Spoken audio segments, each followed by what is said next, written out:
All right, good afternoon, everyone. This feels like there's an echo. I don't know if you guys want to hear me twice. I don't know if they're fixing it or not. Okay, let's get going. I know, it does. Okay, today the Biden-Harris administration is taking a major step to expand contraception coverage under the Affordable Care Act. Since Roe v. Wade was overturned, Republican elected officials have made clear they want to ban or restrict birth control, defund federal programs that help women access contraception, and repeal the ACA.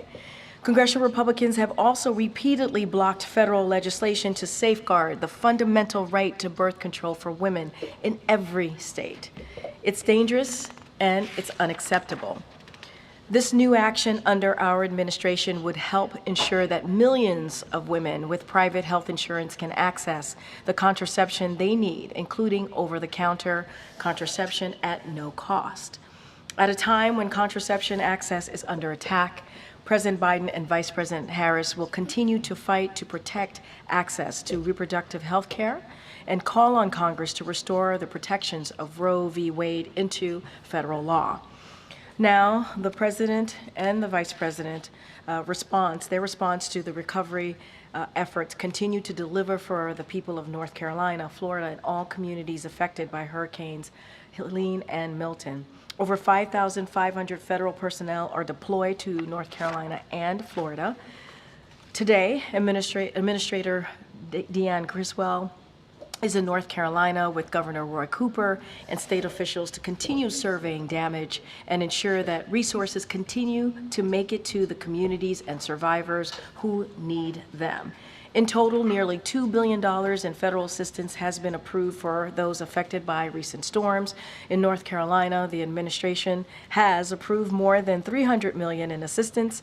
This includes over $130 million for nearly 90,000 households. Additionally, FEMA has approved more than $189 million for debris removal and reimbursement of emergency protective measures for the state.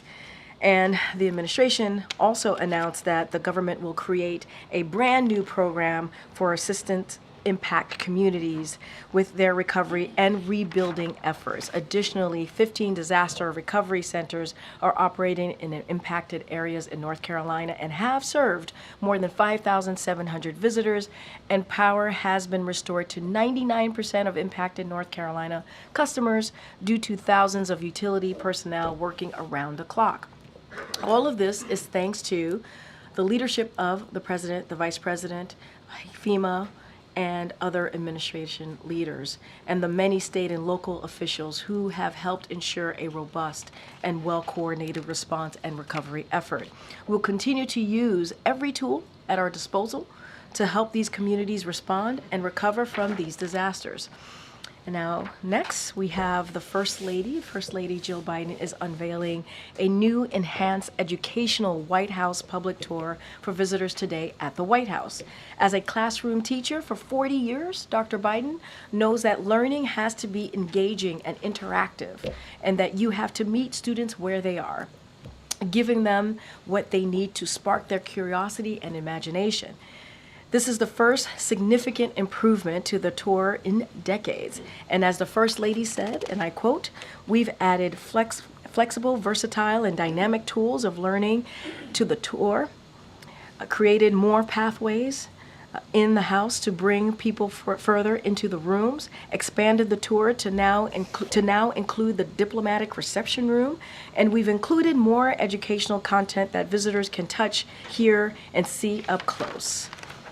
Get on that tour, folks. The First Lady hopes the tour inspires everyone who visits the White House to learn more about our shared history. And on the week ahead, the President will be hitting the road this week to discuss the Biden-Harris administration's work to deliver for the American people.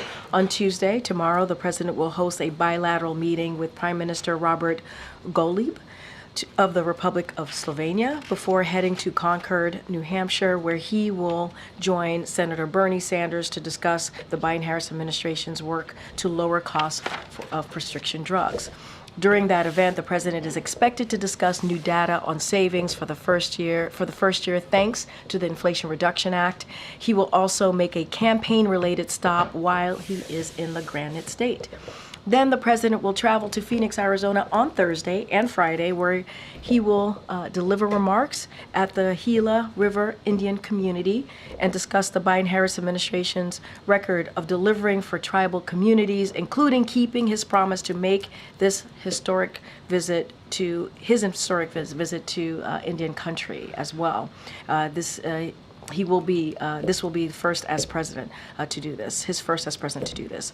As always, we will be sharing more information as we get closer, certainly to Arizona and tomorrow as well. Okay, Darlene. And thank you. Apologies, can you clarify one thing? You just said the president, after you were talking about New Hampshire, that he's making a campaign-related stop. Is that in New Hampshire, or were you talking about That's going to be in New Arizona? Hampshire. Yep, the Granite State. He'll be making a campaign-related stop, and certainly the campaign will have more to share on that. And then on the leak of information, classified information about Israel's plans toward Iran, there was a leak of classified information last year in April. A member of the National Guard had posted a bunch of documents and whatnot online.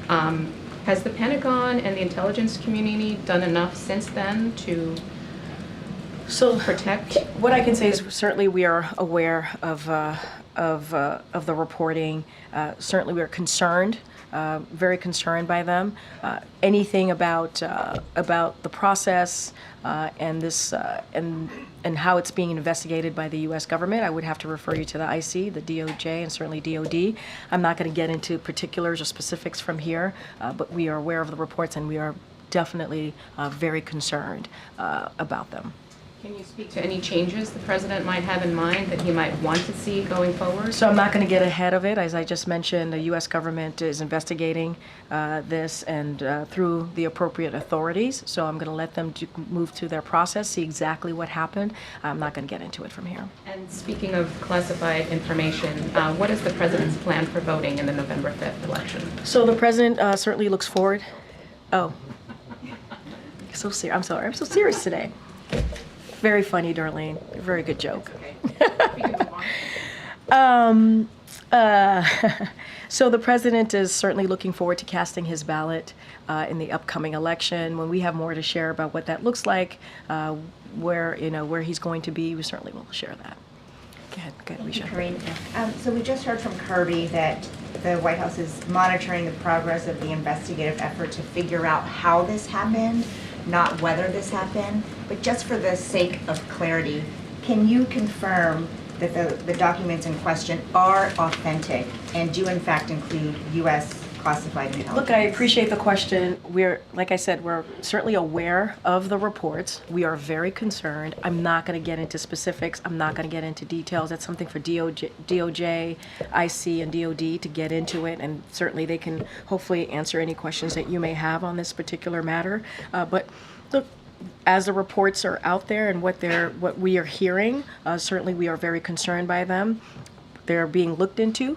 It's being investigated by the appropriate authorities, obviously the U.S. government here, and so I'm going to let them speak to it directly. Kirby characterized the concern as stemming from the fact that they were in the public domain.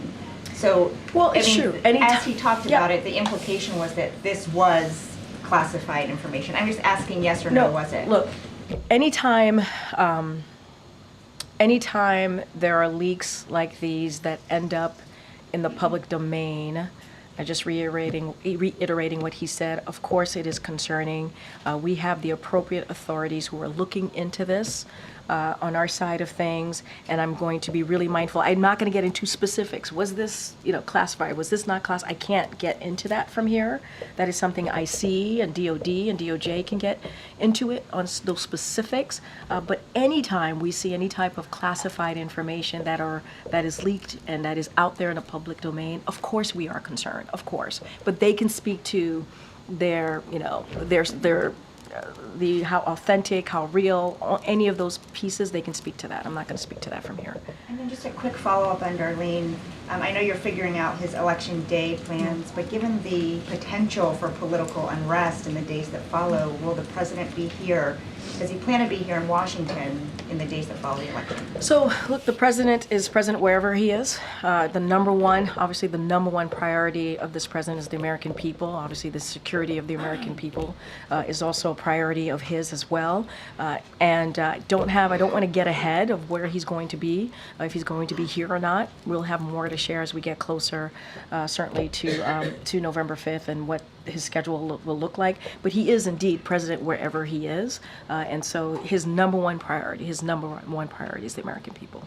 Thank you. Get something. Thanks, Karine. Elon Musk is pledging to give away $1 million every day up until the election to voters in battleground states. Some experts are saying this is clearly illegal vote buying. Does the White House believe what he's doing is illegal? So I'm going to have to refer you to the FEC. I'm not going to comment from here. Can you talk about how the president's reacting to this in terms of, does he believe it's appropriate? Does he agree with what Governor Shapiro is saying about how this needs to be investigated? I would leave it to Governor Shapiro and the legal authorities to speak to this. I'm just not going to speak to it from here. I would have to leave it to FEC. And if you could just talk broadly about what Trump has also said about making Musk the head of a new government efficiency commission. Does the White House see that as a conflict of interest, given the fact that Musk's companies have so many contracts with government agencies, and it could potentially give him the power to regulate the agencies that hold sway over his own companies? Well, since that's a campaign-related item there, what they're planning to do next, or what it looks like under, and their platform for his campaign, I'm just not going to respond to it from here. Any reaction from the president or White House about Elon Musk's role at this moment in the political discussion? I have no response, no comment on that at this moment. Go ahead, Monica. On the apparent leak of classified information, how concerned is the president about the message it sends to allies about the way the U.S. handles some of the most sensitive top secret information? Well, what I can say is we take this very seriously, and as I've said many times already, we're very concerned. This is why the DOD, this is why IC, this is why DOJ are all looking into this, and so I would have to refer you to them. And as I stated many times, it's being investigated. We need to get to the bottom of it. We need to get answers before I can give you anything further from here. But it's being investigated by the appropriate authorities. We're looking into it. Are we concerned? Yes. Are we very concerned? Yes, we're very concerned. And so the appropriate authorities are looking into this. And you just mentioned the president's going to be making a campaign-related stop tomorrow in New Hampshire. He has so far only campaigned alongside Vice President Harris in an official campaign event capacity once. We have reporting that we don't expect to see the two of them together in these final 2 weeks. What is the reason for that? Well, I would remind folks that he was in Philadelphia just last week doing a campaign event just last week on his own. And so would remind folks that he was doing that. There's going to be a campaign-related event, as I just mentioned, tomorrow, and there'll be more to come. I think there will be more to come. We cannot forget what we have seen this past couple of weeks. 2 historic hurricanes, right? Let's not forget that. The president was able to, because of his leadership and what his administration was able to do, we avoided a port strike, right? That's something that he was able to do. And there are just many other obviously pressing issues that are not just here domestically, but around the world. And the president has led on those issues. And so the most important thing that the president believes that his job is to continue to be there for the American people, deliver for the American people, and that's what you have seen him do. Now, he's going to be out there. I would say stay tuned. There's more to come. I just mentioned New Hampshire. There's more to come in the upcoming days, and we'll certainly share that with all of you. Finally, former President Trump is in North Carolina today. He was talking about some of the FEMA efforts there. He called the rescue effort, quote, non-existent. He repeated some misleading information about where some of the funds have been directed to. So how concerned is the White House still about what that might do to not just people taking in this information, again, that's misleading, but to voters specifically in key states where the devastation of the hurricanes has been evident? Well, I'm glad in your question you said misleading information, which is true. Misleading information that is being put out there, and it's not just from us. You've heard from Republicans and Democrats, right, in North Carolina, who have said, who have made it very clear, by pushing these types of conspiracy theories, they are dangerous, they are unhelpful, and it is not what leadership looks like. I'll say it there like that. And it is a time when you see something like that, these types of hurricanes that have impacted communities the way that they have, both of them, Hurricane Helene and Hurricane Milton. It's time that you bring a community together and stand by each other. And so you've heard from, again, the governors of all of these states. Well, in particular, certainly as we're talking about governor in North Carolina, he spoke to this today, and he said the Biden-Harris administration has responded quickly and positively to our request. The federal government has been responsive to our call for help. That's coming from the governor of North Carolina. We also heard from the mayor of Asheville as well. And so we have seen a bipartisan reaction to this, appreciation for what this administration has been able to do. And the reason we've been able to do this work on the ground is because we've had a good partnership with local and state officials on the ground. And this type of conspiracy theory that's out there, it is dangerous. To your point in your question, it's dangerous, it's unhelpful, and it gets in the way. Again. Secretary Blinken is headed back to the Middle East today. Does the White House have any hope that this trip will be more successful than past trips, given that this comes after the death of Sinwar? Yeah, so a couple of things. I know the State Department, my colleagues over at the State Department spoke to this in greater detail about the Secretary's trip, which starts tomorrow. He's going to be going throughout the region. He's going to discuss the importance of ending certainly the war in Gaza, securing the release of all hostages, alleviating the suffering of the Palestinian people, and he's going to underscore the importance of getting that food, medicine, and other humanitarian aid. It's important to get that delivered to civilians in Gaza. And he's going to also continue to have the discussions that we've been having for the past several months now about the diplomatic resolution to the conflict between Israel and Hezbollah. And so we're going to reaffirm what you're going to see from this trip that the Secretary is having throughout the region is reaffirming our commitment to what I just laid out to our partners across the region. And we do want to de-escalate the tensions and also obviously provide that lasting stability.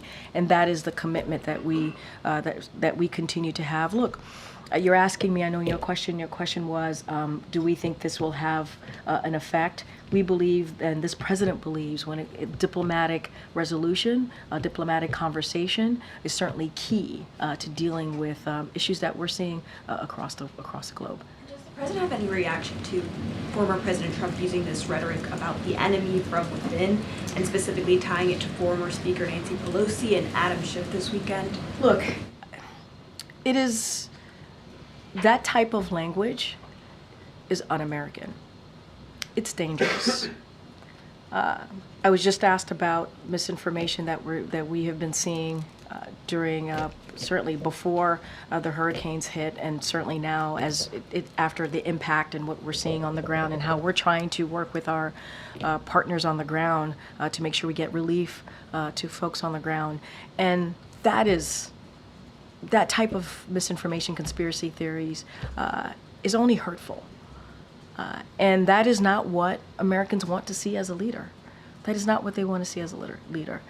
And it's also disrespectful to our military. To ask our military to react or to do something in such a political, such a political way, we should respect our men and women. They should be respected. They put their lives on the line for us, and we should respect them. And it's incredibly disrespectful to them as well. And so it's un-American, it's dangerous, and it should stop. Thank you, Karine. Is there any latest understanding from the White House on when Israel is going to respond to Iran's missile attacks? Look, I think we've been pretty consistent on that. This is something for that decision. Any military operational decision is up to Israel. We've been very clear in our commitment to Israel's security. That continues to be ironclad, but that is something for the Israeli government to speak to. And is there any word on what that response would look like, and is there sort of a red line? I'm just not going to preview that from here. Us previewing that from here would certainly give a heads up to the Iranians. It's something that we're not going to be doing. But that is, aside from that, that certainly is something for Israel to speak to. Kayla. Thank you, Karine. I wanted to ask about the contraception rule that the administration is putting out today. As you mentioned at the top, the president is proposing a rule that would require insurers to cover the cost of over-the-counter contraception. The Congressional Review Act allows lawmakers to overturn federal regulations that are implemented in the final stages of a presidential term. And I'm wondering if the White House believes that this type of rule could withstand that threat, or if you think that anything that happens in these last few months is potentially subject to congressional reversal. So look, that's getting into a hypothetical that I'm just not going to do from here. Look, it's going through a rulemaking process, as you know, from the moment that the president made this announcement. It's now in a rulemaking process. We'll hear back from the public. We feel pretty confident this is going to move forward. And the reason why, as I stated at the top, why we're doing this is because of the Dobbs decision. It's because now we have women out there who don't have the protections that they need on their own health care because Roe v. Wade, which was law of the land for almost, our constitutional right for almost 50 years, were stripped away. And we have made that commitment from this administration, the Biden-Harris administration, to protect women, to do everything that we can. Now we're expanding ACA. Now we're providing this potential opportunity to give the women opportunity to make those difficult decisions and to have also the availability, obviously, of contraception. And so that is our commitment that we have made here. I can't get into what Congress is going to do, the hypotheticals from here. What we can focus on is keeping that commitment that we have made to women and families across the country. And then tomorrow in New Hampshire, CNN is reporting that President Biden will appear with Vermont Senator Bernie Sanders tomorrow. It's an interesting contrast to Vice President Kamala Harris, who today is appearing at a campaign event with Republican Liz Cheney. I'm wondering if you can just talk about the rationale of the presidents to appear with Senator Sanders tomorrow and what message that's meant to send to the party. So look, I think if you think about the commitment that both of them have had, the president and Senator Sanders, you are correct. He is going to be traveling to the Granite State with Senator Sanders, and they have been partners, right? They have been partners on a lot of these issues, including lowering cost for healthcare. We know that this is an issue that's incredibly important to Senator Sanders. So for us, it makes sense. It makes sense to be doing this event together. They have been partners not just on this, but on other important critical needs of the American people. And this is what you're going to see. I cannot speak for the Vice President's campaign. She's doing what she needs to do. I'm going to let her campaign speak to that. The President is going to continue to go into states and have really important conversation. And let's not forget, the Inflation Reduction Act was incredibly historic in lowering costs in healthcare, was important in one of the most historic pieces of legislation to deal with climate change. There's a lot there that we believe that the American people need to continue to hear from him. And he's going to have Senator Sanders, which he really looks forward to being in the state with him on that issue. Would you say that it's accurate, as some strategists have argued, that this is an effort by President Biden to embrace the more progressive flank while Vice President Harris tacks to the center in these final days? What the president is doing is going out there, speaking directly to the American people and talking about how he's delivering for them, how the Biden-Harris is delivering for them, whether it's lowering costs, climate change, powering up an economy, continuing to move that economy forward. That's what you're seeing from this president, and he's not going to shy away from it. Great, thanks. Zooming out from this breach, which I know that you're not going to discuss the specifics of, but you've had, over the last week, private correspondence between the Secretaries of State and the Pentagon, to Israel, this Air National Guard leak from a year ago on Discord, the investigation into Rob Malley. Is there a problem safeguarding sensitive information? What I will say is the president continues to have complete confidence in the agencies, right? Whether it's DOD, IC, or DOJ, and he has complete confidence in them. This is being looked into, investigation being done by the appropriate parties, and I'm not going to get into it. I'm not going to get into it. Are we concerned? We are very concerned. We are. We've been very clear about that. And it's being looked into, and so I'm not going to go beyond that. Since the Discord leak, has the administration, or what has the administration done to further safeguard national secrets? I'm not going to get into any specifics on that as it relates to this particular moment of what we're seeing with the reports out there. It's being looked into. We are very concerned. DOD, IC, DOJ can speak to this particular incident more broadly, these reports. I just don't have anything else to share beyond And that. do you know yet if it's a leak or a hack? Again, this is why I'm referring you to IC, DOD, DOJ. They can speak more to this, and I would leave it to them. Okay, Sarah. Thanks, Karine. While the president was in Germany, did the issue of authorizing Ukraine's use of long-range missiles deeper inside Russia come up during his bilateral meetings with the Germans or his meeting with the European Quad, particularly given the approval that some NATO allies have provided? Did they urge him to provide support for this? I'm not going to get into beyond what we've been able to share on the readouts. What I can say is that policy has not changed. And we said that. We said that I remember saying this at this podium before the president left to go to Berlin, Germany just last week, and said our policy stance on that hasn't changed and it wasn't going to change, and don't expect any announcements. So it still stays the same. I don't have anything to share beyond that, beyond what we've shared in readouts. And then on a different topic, there's a report that Israel gave the U.S. a document outlining its conditions for a diplomatic solution to end the war in Lebanon and allow people to return to their homes on both sides of the border. Can you confirm this? What I can say is that many times we get certainly views from the Israeli government.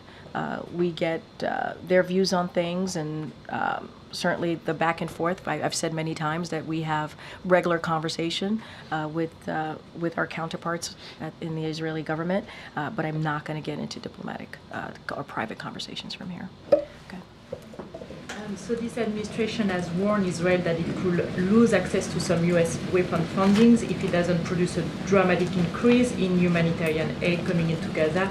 Have you seen so far any dramatic improvement in the delivering of aid? So here's what I'll say to that. We are working to surge humanitarian assistance into Gaza. So just a couple of things just to update all of you. Over the weekend, we welcomed the airdrop by the UAE of food parcels into central Gaza. We also noted the resumption of deliveries last week into northern Gaza as well, including through the Vital Lifeline from Jordan with 129 trucks entering northern Gaza last week after an unacceptable slowdown since October 1st, which we've talked about just last week. That number must further increase over the coming week, and we are grateful for Jordan's leadership in organizing these deliveries. We also call on all parties to cooperate in distributing the many hundreds of truckloads now on the Gaza side of the Kerem Shalom crossing. The armed gangs threatening and looting deliveries from this platform are keeping vital supplies away from those in desperate need. And we here in the U.S. are the largest contributor to the humanitarian response in Gaza, and will continue to support all efforts to surge and safeguard assistance and enable its distribution into all areas of Gaza. And one of the things, as I just stated earlier, is that the Secretary is going to speak about, Secretary Blinken, is how do we continue to upsurge the humanitarian assistance into Gaza. So that is going to be a priority, part of his discussions throughout the region as well. Okay, Jared. The task force, the House task force investigating the Butler, Pennsylvania attempted assassination came out with an interim report today. Yeah. Pretty critical of the Secret Service, especially as it relates to the coordination and communication with local police. One, does the White House, the president, have a reaction to that? And two, does the president still have full confidence in the current leadership at Secret Service? So look, the president has deep respect for the Secret Service, and he knows that they have an extremely difficult job. He knows that the men and women who are part of the Secret Service put their lives on the line day in and day out. And so we're going to review the report. I'm not going to comment on the report right now. We're going to review it. As you just said, it just came out this morning. So, and I would add Secret Service has also acknowledged their own shortcomings. And they have taken several steps to enhance the former president's protection. And so they'll continue to do that work. And the president has also been clear from his point of view as well to the Secret Service to make sure that they provide the highest level of protection for the former president. And so that is what he's asked for. We know that the Secret Service has made some changes, enhancing certainly the protection of the former president. And as it relates to the report, we are going to review it. Is President Biden confident in his own protection? Yes. Thank you. I have a question about Cuba. There have been multiple power outages in the island in recent days. So I was wondering, is the White House monitoring the situation, particularly for signs of unrest? Thank you. So we are closely monitoring the blackouts on the island, and so we are concerned about the potential humanitarian impacts on the Cuban people. And so, bless you. And like we have seen over the past few years, Cuba's economic conditions stemming from long-term mismanagement of its economic policy and resources has certainly increased the hardship of the people in Cuba. And so, certainly, just want to make clear that this is not, the U.S. is not to blame for the blackouts on the island or the overall energy situation in Cuba. The Cuban government has not requested any assistance at this time, and so we will assess the appropriate next steps if they do request any assistance.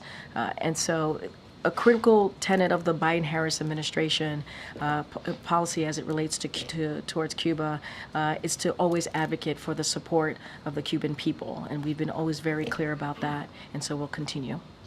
Do a follow-up, and I know this is a hypothetical, but if the Cuban government were to request assistance, would the Biden-Harris administration be willing to provide it? So we're going to, if that were to happen, we certainly would assess the next best steps. They have not. Again, it's a hypothetical, and so we're going to assess what's the next best step to do. Oh, go ahead. There's a recent report about how a number of Senate Democrats that are running for re-election are having ads that show images of President Trump, touting their own cooperation with President Trump when he was in office. People like Senator Bob Casey saying that he bucked President Biden on fracking and supported President Trump on trade and tariffs. Does the president, as the leader of the Democratic Party, have any thoughts about members of his own party talking about how much they've worked with President Trump in the past? No. You all have talked about the former president as a threat to democracy, talked about how much danger he would be if elected once again. The fact that other Senate Democrats aren't having that same message, is that concerning at all? Look, I'm not going to speak to each individual campaign and what they're doing in their campaign. That's a political, certainly a political campaign and a political reaction to whatever they need to do on the ground. So I'm not going to speak to that.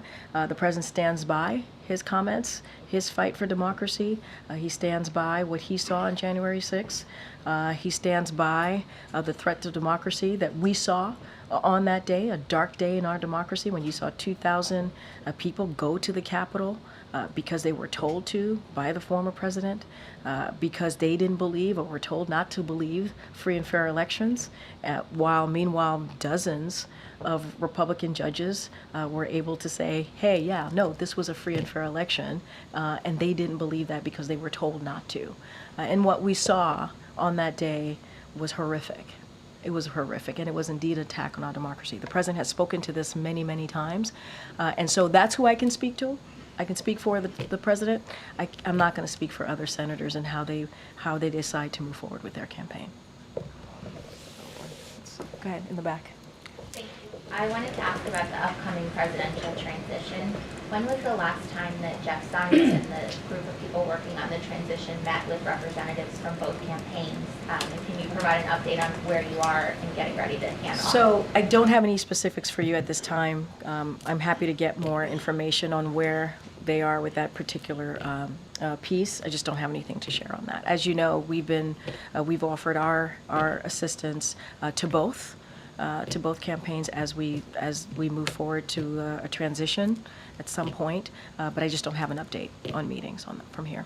Thank you. Go ahead, Naomi, in the back. Thanks. The president likes to tout his deficit-cutting measures since he's come into office, but last week the Treasury Department actually reported that the deficit grew to $1.8 trillion for fiscal 2024. What's the White House's response to that data? Well, that's why we've done the work that we have done, especially moving forward with this historic piece of legislation that speaks about how we're going to deal with the deficit, right? When we signed, the president signed, for example, last year, the $1 trillion debt deal that would cut the deficit by $1 trillion. You saw that in other pieces of legislation that he was able to sign and pass through. And that's why we have shown our commitment to dealing with the deficit. And what we're also seeing is what the former administration did. The former administration passed tax cuts for billionaires and corporations that had led to where we are currently with this deficit. And so the president has done the work and will continue to do the work to try and deal with, as you just laid out, the deficit that we're seeing. And look, what we're trying to do here from this administration is make sure that the economy continues to grow, that jobs are available, continue to grow, that we're lowering the unemployment rate and lowering costs. That is something that this president and this vice president are trying to do. Meanwhile, Republicans are doing the opposite. They want to continue to give these tax cuts to billionaires and corporations. They want to make it harder for middle-class families. And so there's a difference there. The contrast could not be more different in what we're trying to do and what the other side is trying to do. I think this data sort of plays into public perceptions that Democrats are weaker in handling the economy as opposed to Republicans. But it's not true. And so what we're going to speak to is how we have done the work to turn this economy around. We cannot forget where we were when the president walked into this administration, an economy that was in a downturn. We saw a situation with the pandemic where there was no strategy. Businesses were closing down, majority of schools were closed. And so this president has been able to turn that around with the help of the vice president. And so this is why we're gonna go to New Hampshire tomorrow. We're gonna speak to the Inflation Reduction Act, what the president and the vice president has been able to do to lower costs, because we understand that there's more work to do. We understand this is, when you think about healthcare, this is incredibly important. You heard the announcement that we just made on contraception, making sure that we're expanding the ACA because that's important to women. And everything that we're talking about, Republicans in Congress, majority of them, don't want to see. They're on the other side of what we're trying to do. And so, look, we understand there's more work to do, and we're going to continue to push forward. Okay, John.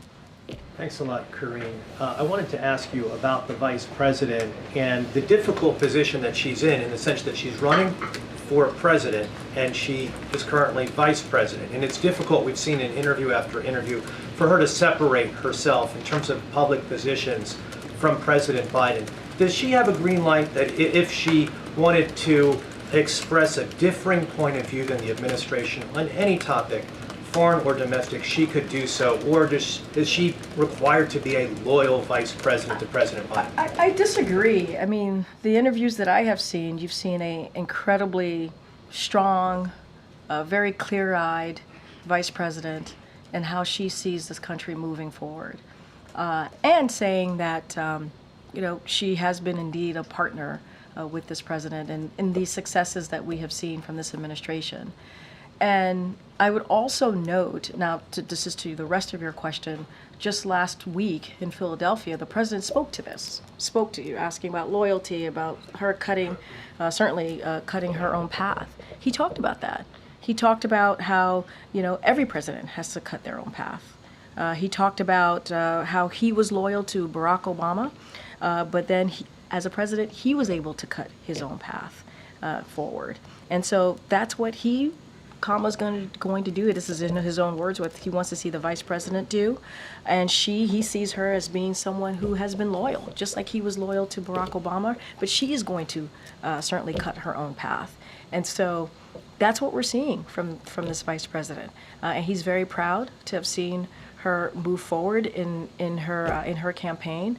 And I think what you're seeing is a strong leader, someone who he understood and knew that she would be able to lead on day one. You say you disagree with the premise of my question. Yeah, well, Can not I the just ask you premise something of the about that? question, but May I you saying ask you that. something about well, that? no, you just said that I disagree with you. but I'm I just clear- want to Yep, clarify. Go ahead. Thank you, Karine. Yeah. Can you think of any issue, foreign policy or domestic policy, in which the vice president has a differing point of view than the president? Any daylight between them. Hold on. Here's what I will say. I will say that they've been critical partners, as I've said many times, and it is true. You've heard that from both of them. And they are partners in the way that this administration has moved forward on many issues, and the issues that they've had to really answer to the American people, because that's what they both care about, is making sure that we deliver for the American people. The question as I heard it, not this one, not this second go around, the first go around, the way that you asked the question was, she has been having a difficulty, if you will, in answering that question. And I have said to you, and I was saying to you, I have not seen that.